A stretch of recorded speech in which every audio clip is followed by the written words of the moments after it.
Good morning, Vault Dwellers. My name's James, and you're watching The Dark Knight of Thrones. If you enjoyed this video, don't forget to give it a thumbs up, as it really does help the algorithm.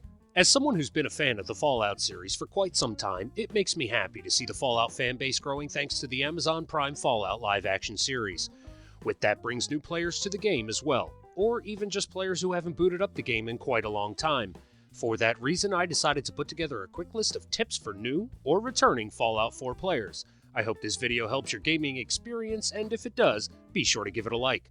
Without any further ado, here are 5 quick tips for Fallout 4 players. Number 1. Have a plan. Thankfully, the Fallout 4 perk system allows for the correcting of mistakes by allowing players to put a perk into any special attribute at any time they've leveled up. No more intense training. The perk system of Fallout 4 does allow for a lot of freedom in character building, but if you hit way off the mark, you'll have a lot of leveling up to do to fix it, or you'll get tired of trying to level up to fix it if you try it all and just create a new character from scratch. To avoid this, have a plan. Think about what kind of character you want to build before you tell the Vault-Tec sales rep about all of your special attributes.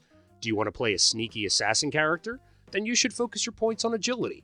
Do you want to be able to pass all the speech checks and/or get really good prices at the market? You should put your points into charisma, which is also highly important if you want to delve heavily into settlement building. You'll need at least charisma 6 to establish trade lines between your settlements. If you're a veteran of Fallout 3 or Fallout New Vegas, you'll find the perk system operates, well, completely differently. Some love it, some hate it. I love it for being able to fix minor mistakes in special allocation. I also love having all the perks laid out before me like a chart. In all, I think it's just a better user interface. So if you decide to be a tank character with Strength 10, you'll be able to see all of the perks you can choose in Strength right from level 1, as well as all the perks you can't access because you only put 1 point into Charisma. Now, you will not be able to see that chart, at least in-game, during the initial part of the playthrough when you're selecting your special attributes. That's what printers and phones are for.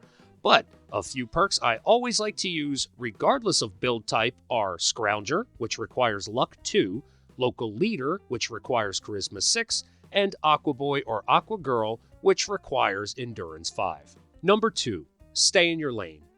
The map of Fallout 4 all but serves as a tier list of enemies. You start the game from Sanctuary in Vault 111, located in the most northwestern part of the map.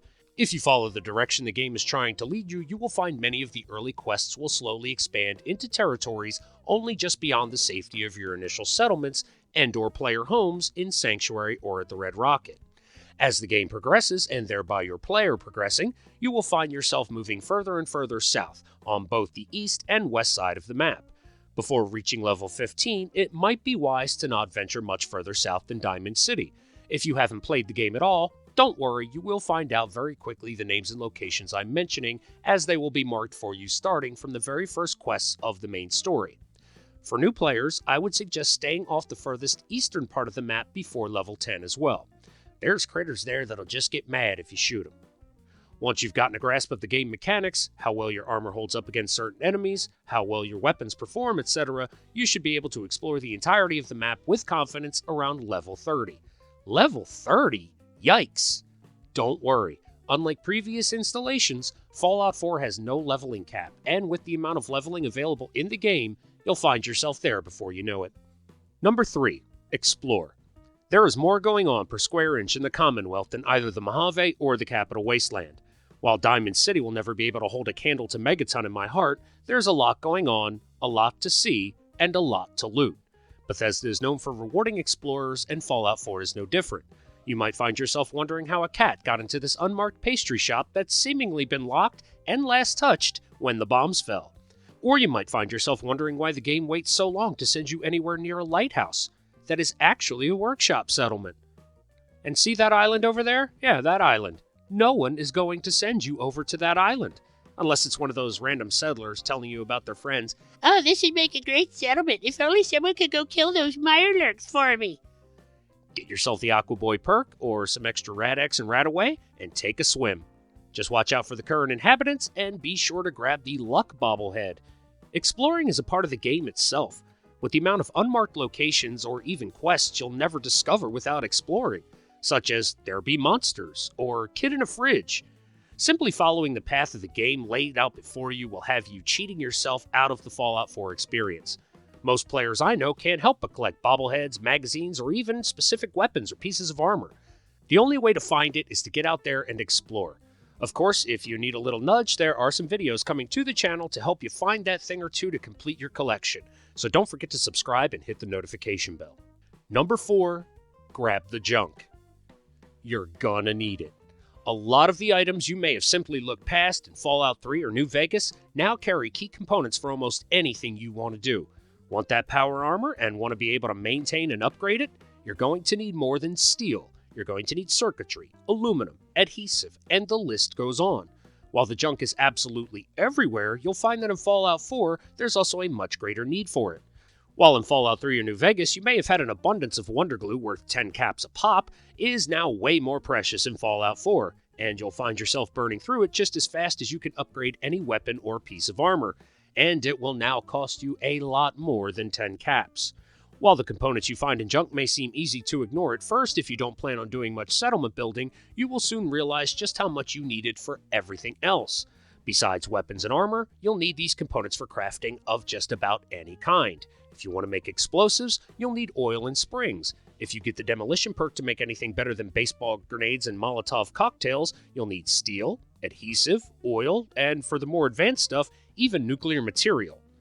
One nice feature, an actual feature, not a bug, I swear, is that you can view the components of any piece of junk in your inventory and tag them for search without having to wait to completely run out of material before the game giving you the option from the crafting screen to search for that specific component. Something related to junk, even if you aren't doing a lot of settlement building, is the scrapping of your junk. Now, this serves a twofold purpose. Scrapping your junk at a settlement will break it down to its raw ingredients, making it easier to search your workshop to see how many oils, springs, steels, etc. that you may have. Plus, when you break down junk at a settlement, you trick the game into thinking you are scrapping building elements, which in turn will expand the amount of size you have to build. If you're getting too close to the building cap, you can always scrap junk to make more room, so to speak. Do be careful, however, as the building limits are here to ensure frame rates don't start dropping. Face it, if you play Fallout 4, you're a scavenge now.